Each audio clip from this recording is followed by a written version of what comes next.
Hey, hey, welcome back to Cream City Dreams. I'm your host, Megan Schultz, and this is the podcast where I bring you incredible Milwaukee women who are living their dream. And this season, I'm talking to women who are living the dream despite some challenges, despite change, despite pivots, despite things they didn't expect, things maybe that they didn't ask for or deserve. And that is true of today's guest. I am talking with Miranda Malone. She is the owner and psychotherapist at Moon Therapies and also the founder of the Milwaukee Motherless Collective, which is exactly as it sounds, a collective of women who have lost their mothers. We dive deep into what this looks like, what this group is for, who it serves, what they do. So I'm not going to dive into that here.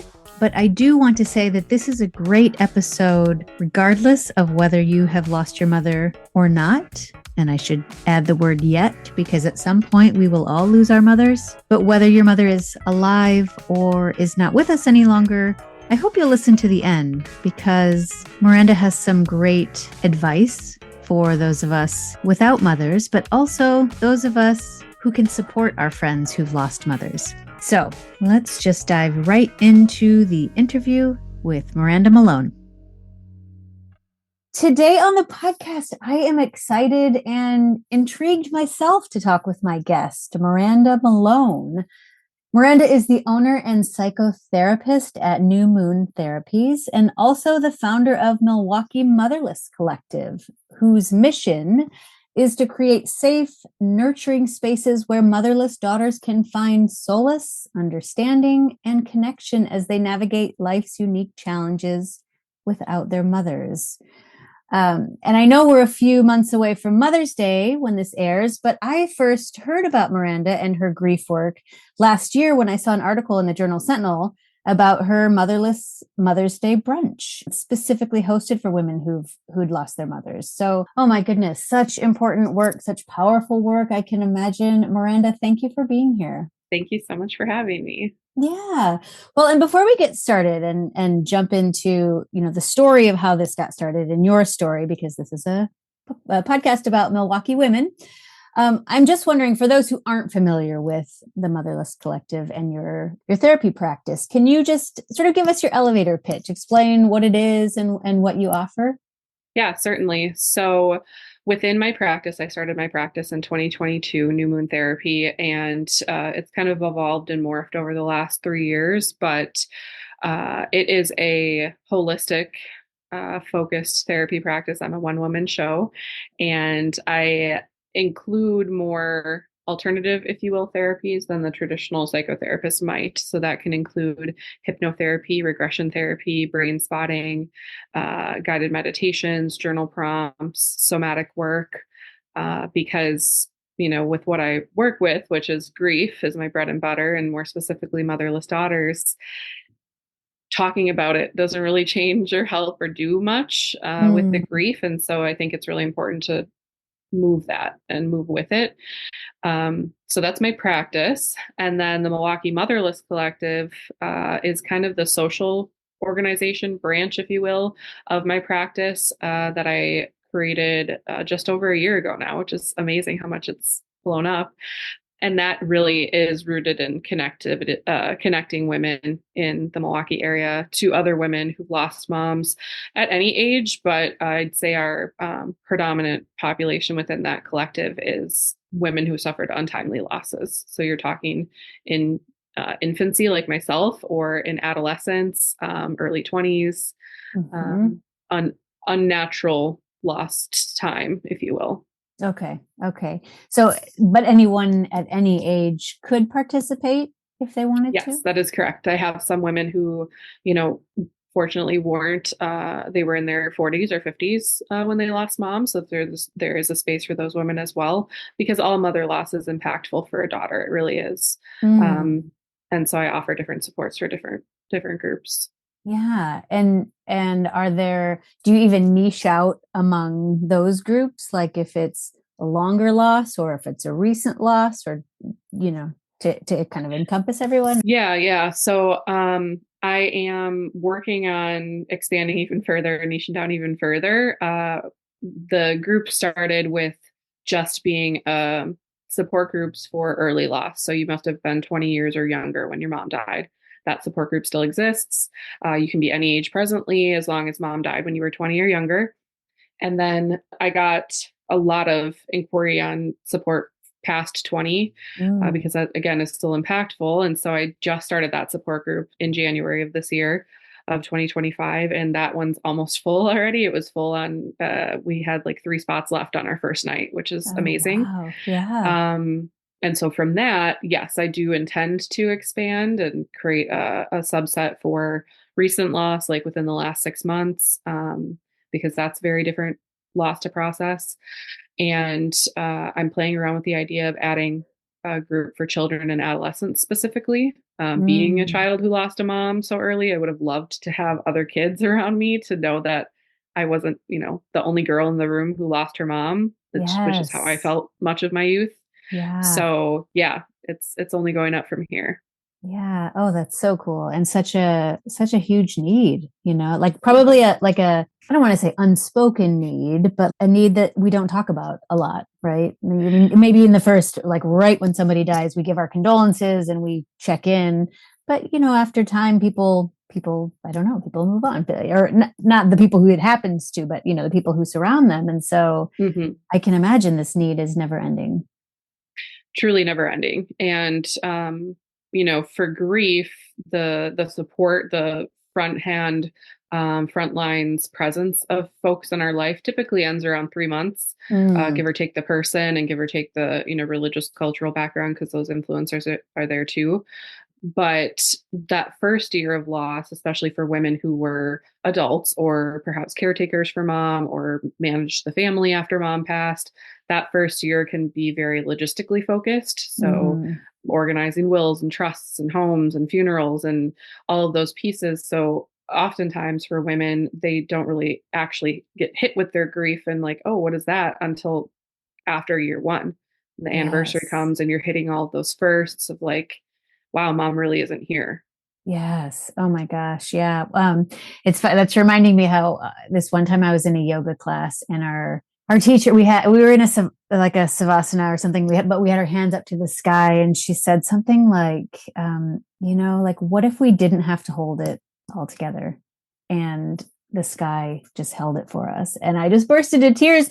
And I'm bringing this up only because it reminds me of what you're saying as far as women having to hold it all together, like to be that person who takes care of all the stuff after mom Mm-hmm. goes, right? And then when that time comes to exhale and process, like this is where your group comes in or could come in for those women. Yeah, absolutely. And I don't think it's any secret that there's a lot expected on women in life, especially presently. I think that the expectation for daughters to step into that maternal role, to caretake for their father or their brothers or even their other sisters, siblings, after mom passes away, that where is the space for her to grieve? Where is the Right. space for her to be okay to fall apart and to not have it all together?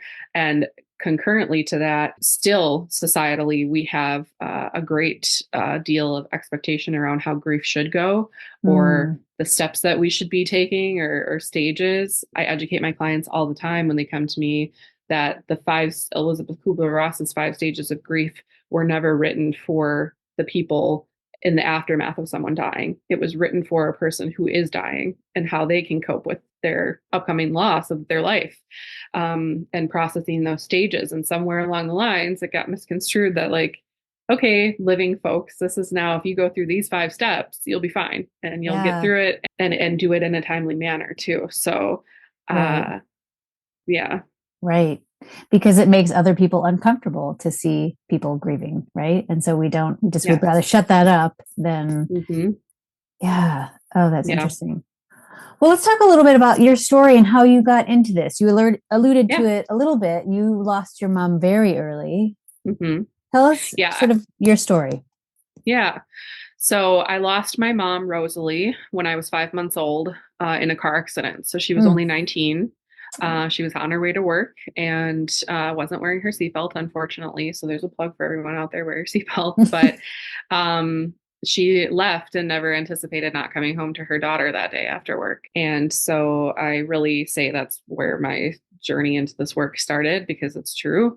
I love my mom dearly, and I wish that I knew her more than I do. But unfortunately, that's my story. Mm. And I tell my clients all the time that I have immense, immense gratitude now where I'm at in life and the grieving that I have done to know that she did die and was able to leave me when she did, because I wouldn't have birthed any of this, quite literally. Mm. So mom passed away, parents weren't together, dad, received me, he wanted to raise me. And so he gained custody of me and guardianship. And then, he raised me as a single dad, and I love him dearly. I wouldn't be where I am in life if it weren't for him. He's supported my goals and ambitions throughout my entire life, presently, up until presently, and still yet.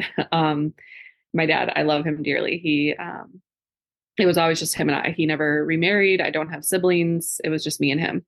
Mm. So expanded into going to graduate school, knew that I wanted to be a therapist and to help people. Didn't really know what that meant.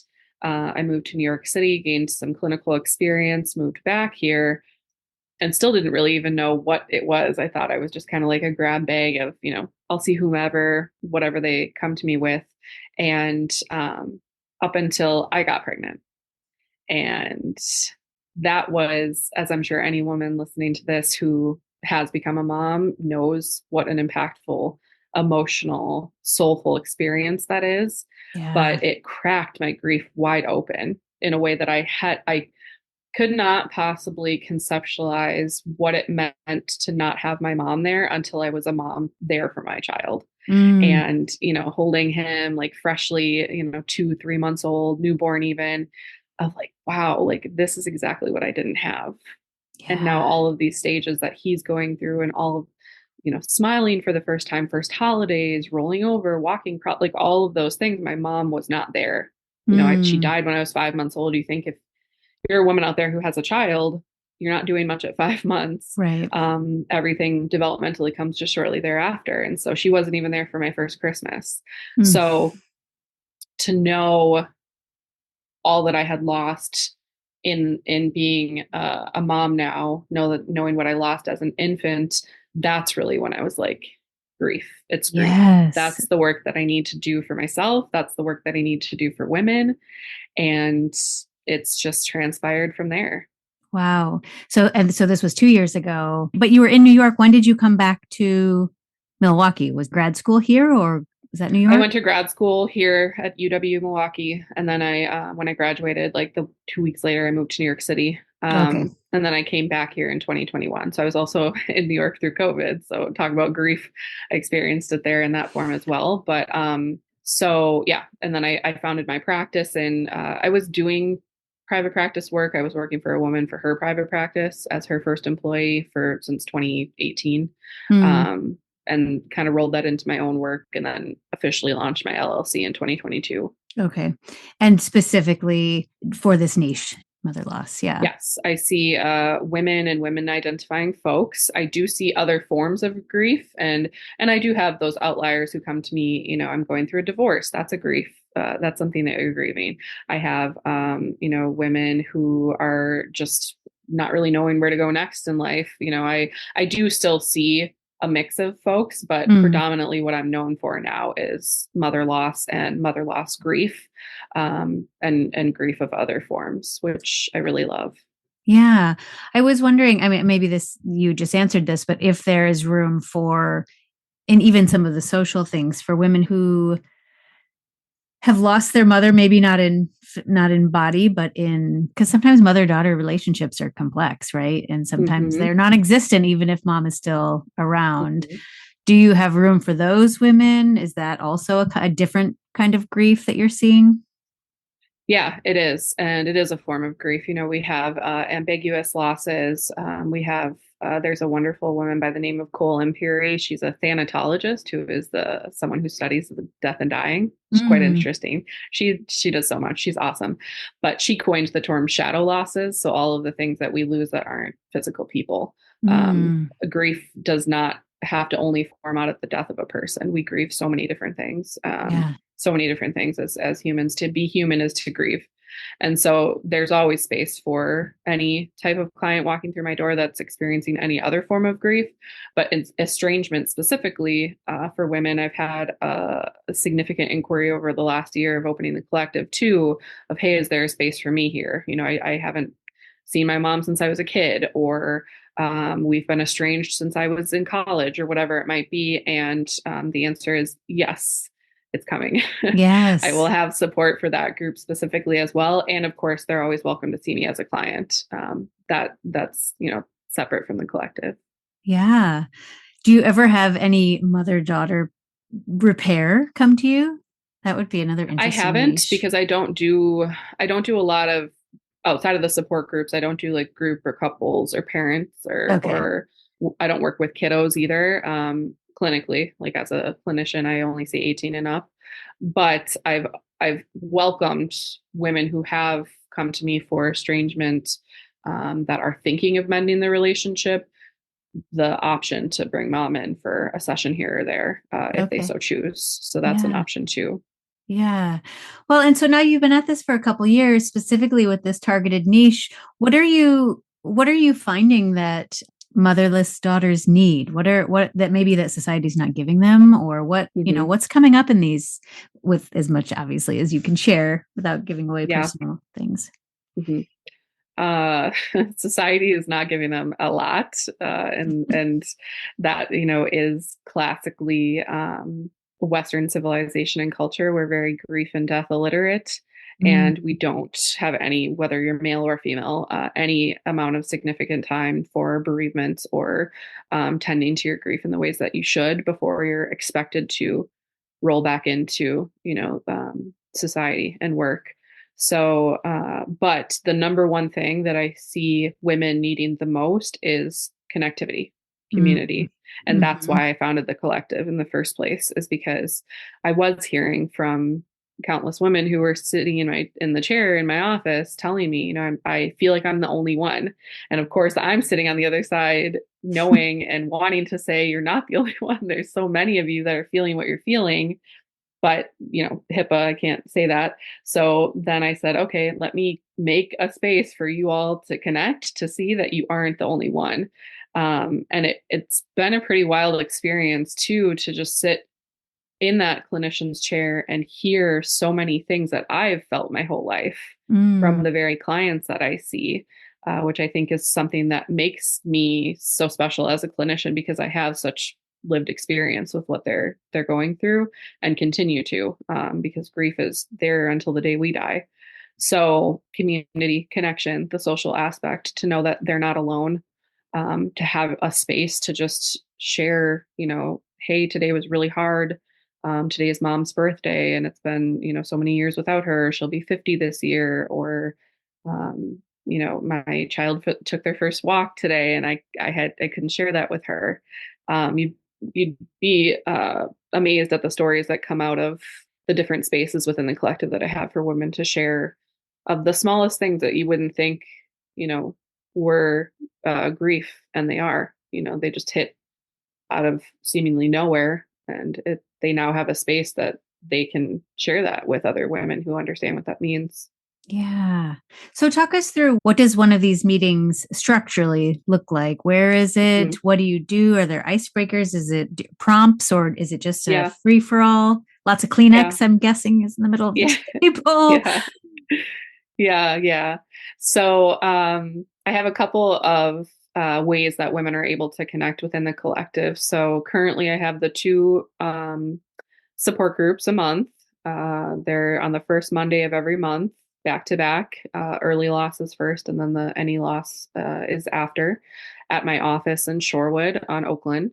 Mm, I have capacity for about 12 per group, which is typically what I cap it at, both for comfort and emotional comfort, mm, vulnerability, sharing those feelings. And the women tend to consistently come to the same, each time. So they're forming connection with each other too. So within the support group, you can connect. And then I also have meetups once a month, And those are much more socially focused, no agenda. We'll pick different coffee shops or businesses around the Milwaukee area to gather and connect and talk. We might talk mother loss. We might just talk what's going on in our lives that day. It's just a way for us to continue keeping our moms alive. I also have a grief focused book club within the collective.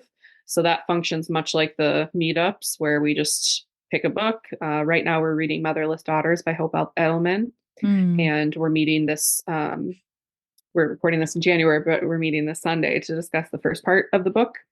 And so we'll pick a new book each quarter Okay. that's around grief and grief and mother loss if we can control it. But the structure within the support groups, we gather together. We introduce ourselves by our name, our mom's name, how old we were when she died, and if we're comfortable sharing how she died. And that's not for the shock and awe of it all. It's so that you can hear other women in the circle say, oh, she lost her mom in a car accident. I thought I was the only one. Or she lost her mom with that form of cancer. And that's how I lost my mom too. Mm. Um, so this year I started doing things a little different. So I have a topic for each month. So the month of February will be love and loss. And so we'll discuss the topic, you know, discuss whatever comes up for women on that topic. I'll give some education on it. And then the latter half of the group is for open sharing, so if any anniversaries have arisen between last group and this group, anything they're wanting to honor, anything that's been especially difficult, and just space to, be with each other. Mm. In January, that's been my favorite one to date because I was able to do a guided meditation to meet mom at the top of Mm. session. Mm. And Kleenex was used in that one because everyone was Yeah. crying. Yeah. Which any therapist out there that's listening to this is going to be like, yes, I got everyone to cry. And it sounds so silly, but that emotional cathartic release, all but 3 of the women had never even done guided meditation before. So to have it be guided meditation and to have it be that specifically was really powerful. So that's how Mm. we opened up this year with our support groups. Wow. Wow. That's so cool. And you said the support groups are at your office, but the socials are just out and about. They change every month, so not at a specific location. Yeah, we vote. So there is a private Facebook page that you can choose to join, and as well as the Instagram Milwaukee Motherless Collective. So on both of those, I'll put out a poll at the end of the month for the dates to choose for the following month for the meetups, because those change random dates and times. And then the support group is set at my office each month, same time, same day. Okay. And then I'll pick the locations. They change Okay. every month. Yeah. And is this something that I know that you said the support groups people have to register for because you only have a certain amount of spots and maybe you're full at this point, but the socials are open and Yep. free? Are things Yeah. free? How does this? I know that's your time, Yeah. so Yeah. So the support groups currently are free with a suggested donation of up to $10. And then I might be charging for them in the future, but I have to see. That's a possibility. And then they are nearly free. Like I said, women, it's not a closed group. So, a woman might come to one in January and not again until June. But if there's a spot available for them, then they're welcome to come. If the spot's not there, then I can't hold it, but it is up to a capacity of 12. And then, the meetups, social meetups out in the community are just free. Come as you are. You can bring kiddos. I know childcare is a barrier sometimes. If you have to bring your child, you can. And yeah, those ones are free. mm, how cool. I'm just thinking about exposing a child to this conversation. That's really Yeah. cool too, because to see Yeah. that expression of grief and those tears, and that's so, yeah, very Yeah. poignant. Yeah. It's something that I look forward to doing with my own son. It's been really important to me since he was born to have him know who his grandmother is. And because I only have a grandfather for him on my side. And I am fortunate that all 4 of my grandparents are still living, Mm. which is a rarity at my age. and I feel very blessed for that. And so he has all four of his great grandparents, but we live a little distanced from them. So, and my dad too. So um, it was really important to me that he knew, who his grandmother is, and everything that his mom does is for her and for him.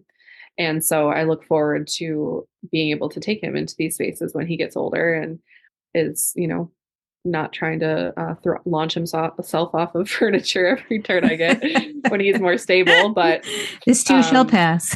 yeah, but yeah, I'm very much looking forward to him knowing that everything I've ever done is for him and because of his grandmother, and that feels very special to me. Yeah, yeah. Well, and what I'm curious what kind of feedback you've been getting from these events and the women who come. The feedback has been tremendous and very loving, as you can imagine. Women saying, I've never had a space to talk about my mom like this, and they might be in their 50s saying that. I thought I was the only one. This group has changed my life. I've gotten a couple of those. And just really truly like hungry for more. If I had five of me, I'd be doing a lot more than what I'm doing. And it's my eventual hope to expand this as big as I can, because the need is out there. I have this small pocket of women who know about the collective and who attend. Some of them have been there from the very beginning through every event and thing that I've hosted. Um, but I know that there are hundreds, if not thousands more in our county alone, let alone the state. And so I want to, have everyone in the world know about this. Yeah. Because yeah, the just watching the evolution of this community as the person who founded it is like surreal, because this is everything that I had ever wished I had had when I was growing up and as a young woman. And to know now that I've been able to create that all because my mom died is pretty magical. And I want to do it as much as I can. Really, it's a true soul's work for me. Yeah. And I know there are other women in other cities doing similar things. I know one of them up in the Twin Cities. Are you connected on and Hope Eidelman, I believe, who you mentioned is your book club this month? I know she has a nationwide sort of organization, maybe even a conference. Are you connected to all of these women as well? I am, yeah. It's funny. Grief feels very othering until it happens to you, and then there's a whole new community that opens up to your world, and you see just how much you aren't alone. So, I'm already, a therapist, so most of my friends are therapists. So I'm fortunate to have a lot of emotional intelligence surrounding me socially, but then to step into this grief space, I've been met with open arms from all of the folks who I've connected with and have been encouraging and supportive of me expanding into this work. And I offer, we all offer something a little different than the others, in perspective and opportunity. But I really appreciate my holistic spiritual perspective because it's brought me a lot of peace in my grieving. Stepping into the past life process, and that has been like tremendously beneficial for my own grief, and how I carry that forward with me. And so it's really great to connect, and like I've been on Zoom calls a couple of times with Christine, is her name, in the Twin Cities. She's lovely. To kind of just brainstorm and like, hey, what do you think about this? Hope, I attended one of her retreats just after I had my son, and I was actually he was 5 months old when I was there, so that was a real like full circle moment, because that's when I lost my mom. Yeah. So that was really impactful for me. So I did attend her retreat. I've read her book. That's what we're reading now. She, has been a fuel for my inspiration for this too, being that she wrote Motherless Daughters when I was 2. And so she is really like the founder of Motherless Daughters, but it's been amazing to see how much folks are branching into this all over the country and world, really. Yeah, I met Christine at a writing retreat actually, and awesome. her stories of her mother and her mother loss is just so beautiful. And I just think what a beautiful community, maybe a community nobody wanted to be a part of, right? But you're a part of it nonetheless, and it's there, and to know that it exists for for these women, and in our city is so cool. I hope more people find you because more people will need this. Yeah, I'm hoping so. And I have some connections now through Journal Sentinel and through TMJ4. I think it was because they found out about, I forget how, I think Journal Sentinel kicked it off with their article, and then all these news stations followed because it was like right around Mother's Day. So, what a great story when Mm-hmm. you're thinking news. So, I have been able to make those connections with two or three news stations, the newspaper, a radio show, which has been great. And I hope to do that once again this year to just create momentum and drum up noise around what I'm doing, because I want as many women as possible in Milwaukee who have lost their moms to know that this exists and this space Mm. is for you. And whether or not I expand into, having some sort of like membership or paid options in the future as an expansion of business, there will always be accessibility within this group. I never ever want to other anyone. I want to make sure that people can attend if they want a need. And so there Mm. will always be an option for that too. But yeah, it's my hope that as we inch closer to Mother's Day, I can get some of those stories out again and freshen up Yes. the energy around it. Yeah. So you will be hosting another one this year. Do we have details for that yet? We do. So it will be on Saturday, May 10th from 10 a.m. to 1 p.m. I have a tentative location secured. So location details are still in the mix a bit. But the Motherless Mother's Day brunch will be on May 10th, Okay. that Saturday prior to Mother's Day from 10 to 1. And will include lots of wonderful goodies and connection to other women, opportunities to share about their mom and to just be surrounded. Mother's Day weekend is hard for motherless daughters. It's like a Mm-hmm. glaring, hey, you don't have mom Yes. reminder. And so that was like the number one thing I knew I wanted to do.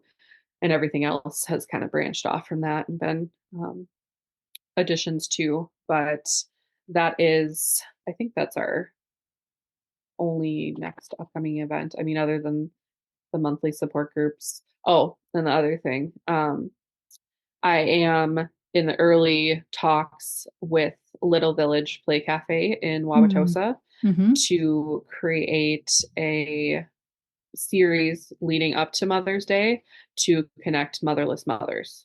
Mm. Because I know they exist. I'm one in their community. I love Little Village and Abby, the owner. They're wonderful, wonderful people. And I've been grateful for that community and taking my son there and enjoying time.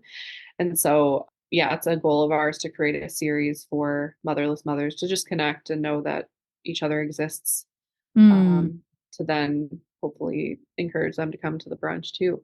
Yeah, yeah. I love these stories of how women have their own experience in life, of life, and just start one thing and then boom, from there, it's like you just take the first step towards something and then your dream is like, ooh, it blows up, And I hope that it's so exciting to see this happening Yeah, it in your is. It story. is. What do you want listeners to know about, or for listeners who maybe aren't there yet, who aren't motherless yet, of how best to support motherless women? Mm-hmm. Create space to normalize that they lost their mom and to not make it about you and your discomfort and maybe hearing it. I think that's at the root of, folks' avoidance of discussion of loss or asking about their person, is that, I want to avoid talking about this because I know that it is going to happen, that Mm, the one shared human experience. We are all going to die, and everyone we love is going to die one day, hmm. and there's no running from it.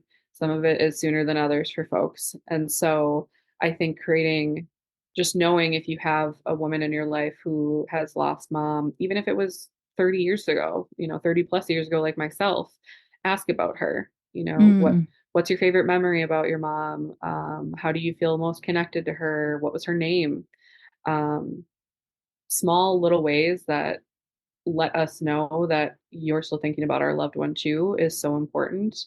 Um, Asking about mother loss and asking about her mom's name and asking her about her grief is not going to make it any more prevalent. The grief is mm, there, trust me. What makes the grief heavier and harder is feeling isolated in it. Like mom died and everyone just continued on. Like, how are Mm, you all going to the grocery store and picking up your kids and planning your vacations? Like, my mom just died. So that's mm, not to say, because you're fortunate and mom hasn't passed, that you need to force yourself to think about our grief every day, all day.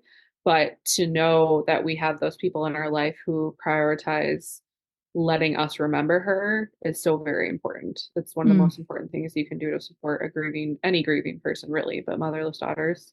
Yeah. So simple. Hmm. Or how do people say it? So easy, but not simple, or so simple, but maybe not easy for some people, but Yeah. still holding space. Yeah. Just listening, Hmm. asking questions. I love that. I love that. Hmm. I'm curious about when you did your guided meditation that you talked about at the beginning of the year, and you saw your mom, or you envisioned your mom, or however it came where she was on the walk or the path or the meditation. What did she say anything to you? How do you interact with your mom these days? Yeah, it's quite interesting because again, I think I was talking about it in a support group or a meetup or something. I had a grief event this last fall, so it might have been there too. But someone had brought up, you know, watching video of mom or like looking back on like a VHS or something. And it was like an epiphany light bulb moment that I haven't even seen my mom move. Anything I've ever Mm, seen of her is a stationary photo, and I have very few. I've never heard her voice. I have no recordings of her. I have nothing to suggest that I know anything about her in the physical form. mm, And so that's pretty wild. It's a pretty interesting experience. It caused me to feel quite untethered through life. And of the handful of women in the collective who've also lost pre-verbal, I know they know what I'm talking about. So anytime I do any sort of guided meditation, past life regression, to meeting mom or connecting with her, it is much more of like an energy, like a knowing that she's there. mm, Sometimes I'll envision her in her form and what I know her to be as her frozen in time 19-year-old self who passed. And other times it's just a sense of knowing that there's someone there next to me.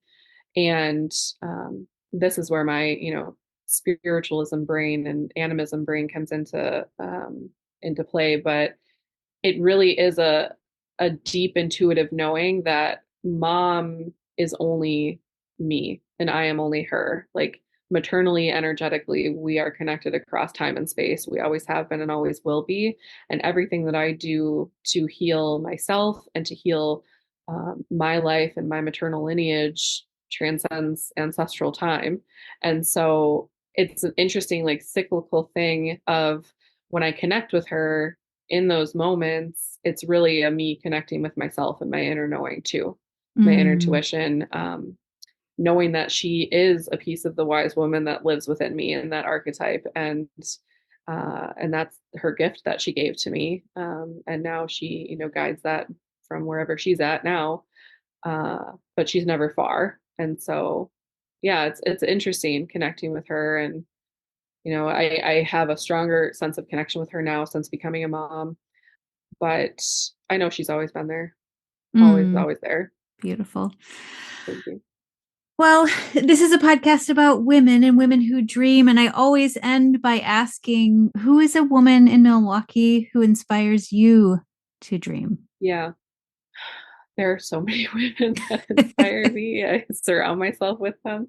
Um, I would say I know you're gonna have her. So Chantel, I've met with her as her being an inspiration for eventual nonprofit work that I would like to do. I think her story is so heart wrenching and beautiful. And the duality of it is amazing to witness. And she's just such an influential soul. And it's so exciting to see what she's doing in the death and grief space in Milwaukee and beyond. And the true epitome of everything doesn't happen for a reason. We can find reason in everything that happens. She Mm, writes the narrative of her loss, of her grief, of her life in such beautiful and impactful ways. And um, it is a gift to walk alongside people like that, who exist within our community. who are doing such tremendous things in the wake of the most unimaginable losses you could ever perceive. Mm, mm. Yeah, I'm excited to share her story as well. Mm-hmm. Well, thank you so much for this work that you're doing, for holding this space for women who are grieving the loss of their mothers, and for normalizing the loss and the complex emotions that come with that grief. I hope if there are listeners who are affected by this, they'll reach out, maybe join you at one of your socials or one of your small groups if there's room. I hope they expand because the need, I hope you have to expand so much, maybe even hire more people because the need is there and people are coming. And I hope if there are listeners for whom this is not yet an issue, that they will share this episode with somebody they know who may need it, or take your nuggets of wisdom about how to be a better friend and hold that space for them. So, oh my goodness, best of luck in 2025 to you, because boy, is there a lot of grief in 2025. Yes, the collective grief is heavy, and I'm here for you. Again, not just with mother loss grief, with all grief. And if you need that space, I hope you come to me or just seek me for resources. I have a library of grief support, and I thank you for your time. And if women are interested in connecting, I would encourage them to follow the Instagram. I have one for my therapy, which I am the mother loss therapist on Instagram. And the Milwaukee Motherless Collective has its own by the same name. And then again, that private Facebook group, you can request to join, and we would love to see you there too. Join my newsletter on Eventbrite. I'm also Milwaukee Motherless Collective. That's where I post all of the events, the paid events and workshop events that I host throughout the year. Stay connected. This is only going to expand and grow into something momentous. I'm confident of that. Yes, the community is there. Yes. I will put all those links in my show notes so everybody has those as well. So yeah, great. There will be ways to connect, and I hope that people do. Yeah, I hope so too. Thank you, Miranda. Thank you.